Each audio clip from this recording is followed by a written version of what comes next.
Lions, so in less than 12 hours time, we are going to be getting the 1000-year Blood War anime special summons with Byakuya, Renji, and also Rukia. As always, before the banner does drop, we are here to talk about the characters once more to tell you everything you need to know before you decide to summon on this banner. The banner itself will be available tomorrow morning, and I will be live when this banner is up, so feel free to join, and it will be here for 15 days. This banner is introducing 3 new characters, the first one being 1000-year Blood War Byakuya. Finally, after many years now, we've finally broken the curse of Byakuya getting mediocre characters. Because this Byakuya is, simply put, an amazing character on a visual standpoint and also gameplay aspects. He's definitely the prize of the banner, and there's many reasons for that. For starters, he himself is a Heart Sorcerer captain with the Human Killer Plus. Alongside that, when it comes to his damage output, he has Frenzy plus 2, 60% Berserker. When you inflict a stat ailment, which he can inflict both weakening and also paralysis, a very powerful combination, with also an increased chance, mind you, he would then get an 80% spiritual pressure boost. Alongside that, of course, because you are inflicting weakening, you are then doing 50% more damage,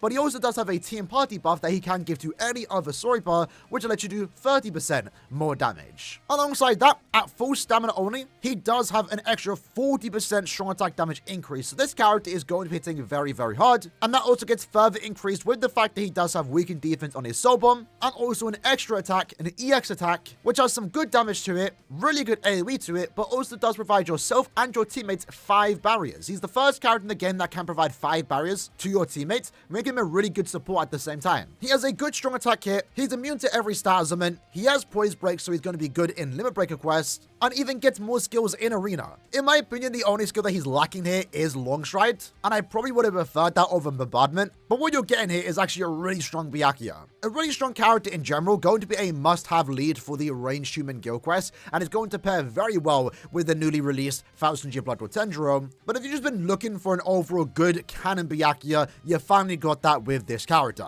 Our second character is going to be Bankai Rukia, a character that was the most anticipated character of the year, and unfortunately she doesn't quite live up to the hype. She herself is a Mind Swiper with the Squad 0 Killer Plus ability. With that in mind, she really only wants to be used in Guild Quest content, because in Guild Quest content, she does have Frenzy plus 3, more killer effect, more melee damage, a 50% Berserker, and also an 80% spiritual pressure boost. Alongside that, since her SA2 is a team boost, she also does come with the skill Enhancer and also Booster, making her a really good potential lead in the melee Squad 0 guild quest, and can potentially be paired well with someone like Yumachika and also Shuhei. Shuhei will be giving both Rukia and Yumachika more damage to stat-afflicted enemies. She has an increased chance to inflict stat ailments and should be a really good lead or side, depending how you want to play her, again in the immediate Squad 0 guild quest. Due to the fact that she is a strong attack character, you definitely can use her outside of guild quest. I mean, Frenzy plus 2, more killer effect, more melee damage, a 50% Berserker, and also an 80% spiritual pressure boost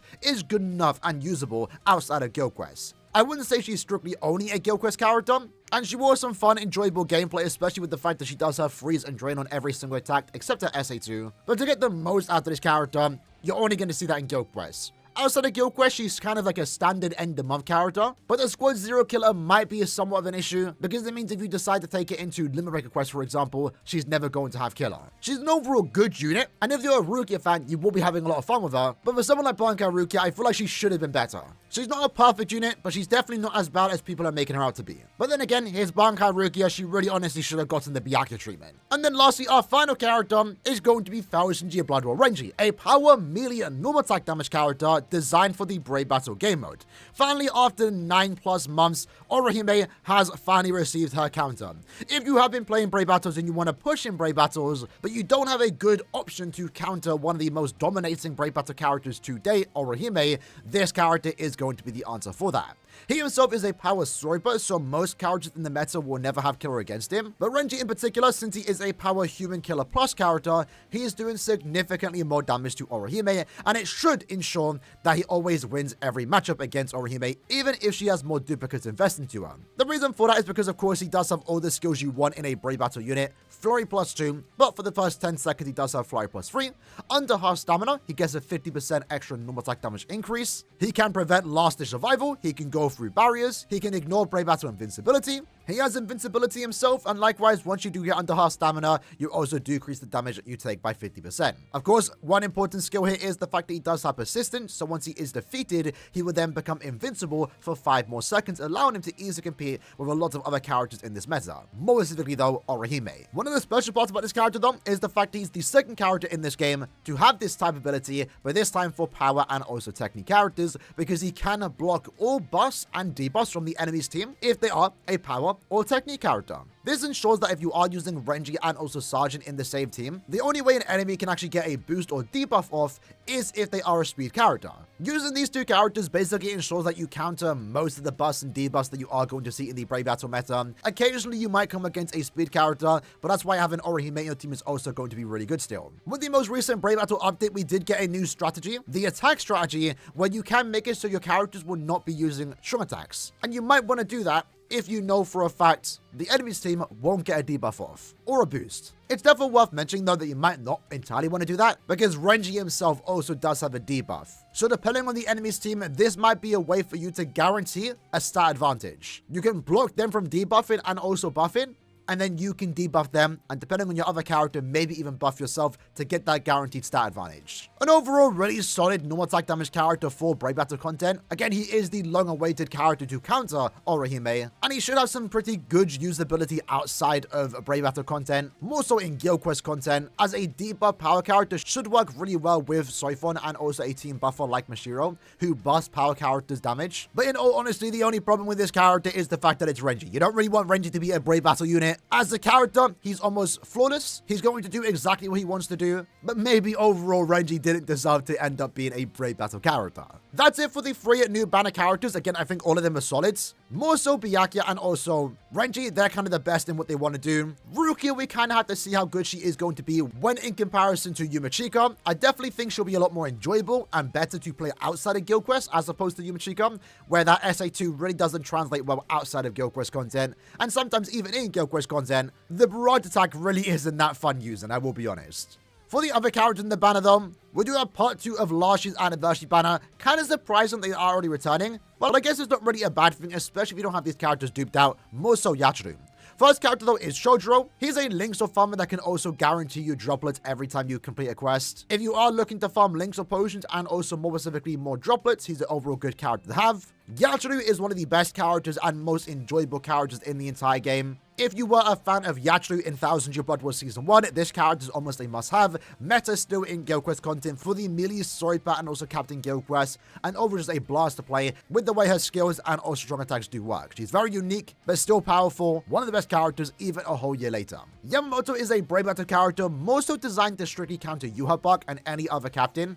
He definitely is starting to fall down the list of best characters in Brave Battles as we do get more newer Brave Battle units, especially with the persistence skill. But if you are new to the game, he might make for a decent 3rd character slot. Uryu is a super links or farmer, guaranteeing you 5+ links or potions, super links or potions, and also 30% more droplets. Since the quest to farm links or potions, super links or potions, and also droplets has gotten easier, but now you get all 3, honestly, I would say Uryu in a way has technically gotten better. He shouldn't really struggle much to clear links or trials, and you're getting all the extra rewards. What he does isn't unique anymore, but if you are in need of a super links or farmer, maybe you're new to the game, he might be a good first starting character. Yuha Buck is another Brave Battle unit, severely counted now at this point. So many characters have come out to counter him, like for example Yame in the same banner, the most recent Sergeant for example in part 2 the anniversary. Even though he is still a good unit, it definitely does make it harder to use him when everyone has all the characters that count him in their team. 1000 Year Blood War 10 years later Ichigo, honestly at this point in time doesn't really have much going for him. He's a fun unit, iconic character in the game considering how special he is. It's Ichigo as an adult, but at this point in time he really doesn't do anything special, potentially receiving a resurrection sometime next year though. Bambietta is basically just a link, a good link overall, 12% recharge and also 20% more strong attack damage when you are at full stamina. Arskin is also just a link, doesn't really have anything else going for him, and then Oetsu makes for a decent team booster in the immediate Sorbet Guild Quest, but honestly not really that needed. I think the Filippo definitely could have been better. It is nice that Yashiro, Chojuro, and also Yama are featured here. They were just featured 2 months ago, but it's not really a bad thing. The fillers could have been worse. Of course, this is a normal step-up banner, so step 1, 6, 11, 16, and 21 are discounted at 150 orbs. Step 2, 7, 12, 17, and 22 are discounted at 200 orbs, and then every 5th step guarantees you a 5-star character.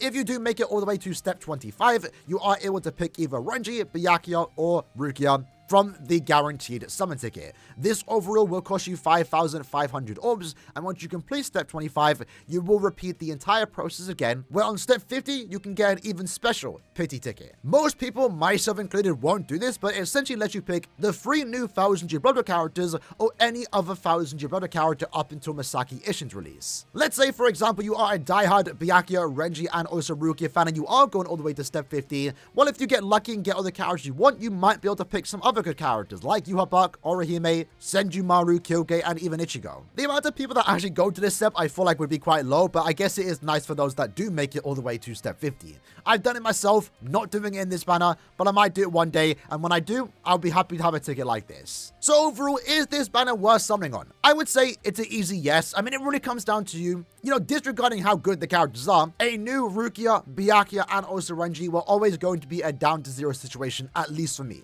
I do like what these characters have to offer, more so Byakuya and Renji. And while Rukia didn't turn out exactly how I wanted it to, that isn't going to stop me from having fun with her. Best believe I'll get a use out of her in Guild Quest, and best believe I'll be using her outside of Guild Quest. It's down to you to have fun in this game, even if characters don't end up the way you want them to. I think it's an overall good banner that everyone should be doing at least 5 steps on, unless you have the entire filler pool 5-5. At that point, it's down to you to be picky with your orb count. We are approaching the end of the year. Almost every end of month leading up to the end of the year might be 1000 Year Blood War. And I know I've been saying it so many times now, it kind of sounds like I'm beating the dead horse. Surely some Stern Ritter are going to come our way in the next month or 2. At this point in time, we've pretty much gotten almost every big Super character. There's still a few more to come, obviously. But at this point, the amount of Stern Ritters missing as opposed to Soripers is a lot larger. That surely if you are waiting for some popular Stern Ritters to show up, I would expect them to show up in the next, again, 3 months. So it really comes down to you how deep you want to go in this banner. But I do think the banner is actually worth summoning on. And again, my plan is to do 25 steps on this banner, or at the very least, summon until I get all 3 of them. I very well might go down to 0 all the way to step 25, because even if I do get all 3 characters, I do want to get duplicates of them. Byakuya and Renji will make my Brave Battle and Guild Quest teams better respectively, and then Rukia at the same time would also do the same as well. But I'm a big fan of all 3 of these characters, and I want to make them as good as possible, so I